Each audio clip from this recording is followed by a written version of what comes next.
Hi everyone, Terrell from Sungrand here. I've still got a bit of a cold or a flu or whatever it is, so I won't be on camera today. I want to share a little bit of Clasherball, which is my new game launching on the Nintendo Switch on the 20th. That's this week. I'm very excited about it, and I will show you a little bit of the game. I'll skip ahead and show you some of the interesting mechanics in some of the other worlds. Beach World is the one you really want to start out on if you're just starting the game, and the game will teach you how to play it as you go along. I'll go ahead and jump into Jungle just for a bit of fun here.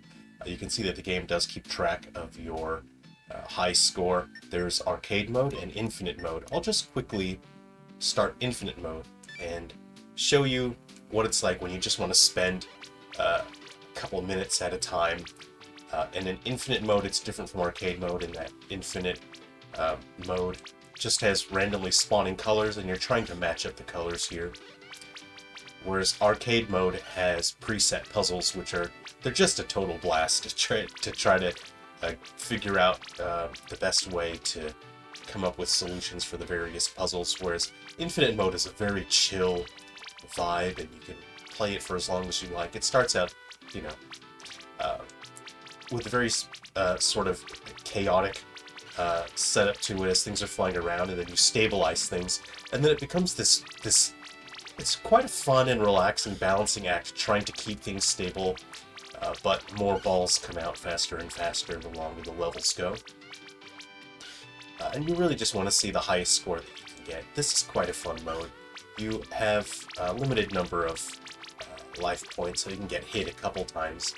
You can see I'll sort of show you. When the balls hit, they clash, and when they hit you, you lose some life. You lose a life point there, and you can only get hit so many times.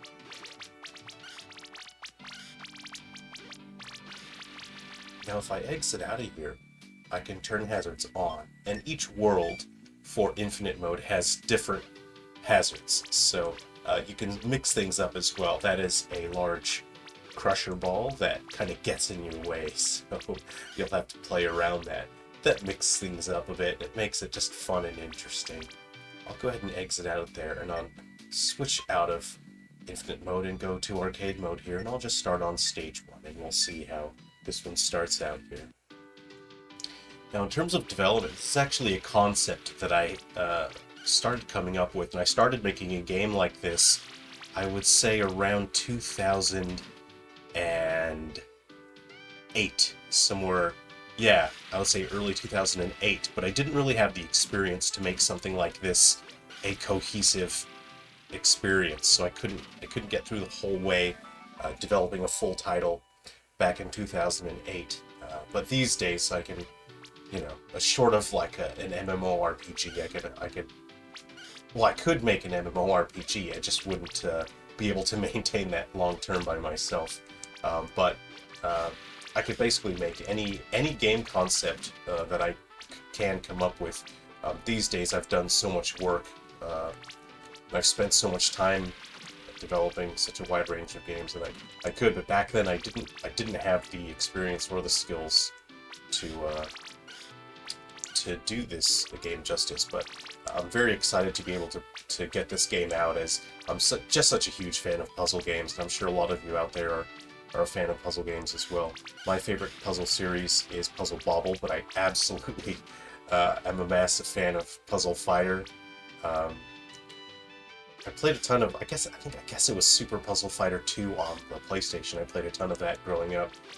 Big fan of that, so something about, it's a combination. It's the vibe you get from all the colors, the sound effects, the animations, and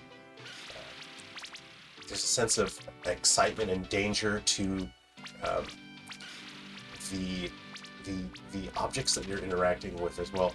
I really loved playing Super Puzzle Fighter with my cousins and my siblings, and it was quite competitive, So you can see I took a number of hits there, and I failed the mission.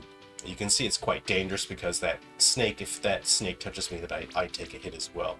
So there is an aspect of having to keep track of danger, there's spacing, there's timing, And it's this sort of excitement that I find makes puzzle games just so interesting. You're confined to a very strict set of rules when it comes to your ability to interact with the game world when it comes to puzzle games, and that's why I enjoy puzzle games. Okay, that was my fault. So, what's great about this game is if you happen to get stuck on something, there's no reason to feel frustrated. You can go ahead and skip ahead. Here. And I'm just gonna show you the next stage here. And it's interesting working on this, just sitting down and coming up with the different designs. And I kind of think, I approach this from, I tried to approach it from a sort of an early 2000s mentality in terms of the design of the puzzles, in that in some regards I wanted to focus on making it visually appealing and then engaging from an intellectual standpoint, in that when you first see it, you kind of think, huh, this looks cool. And then, you know, sort of a moment later, you kind of think, oh, this is interesting. How am I supposed to solve this? I wanted to make the game feel fresh with each stage, and especially with each world, I introduced new gimmicks. And the only way to do that was just to pour an immense amount of effort into considering how can I keep that philosophy in mind, because I want people to look at it and think, huh, this puzzle looks cool. And then secondly, how am I supposed to solve that?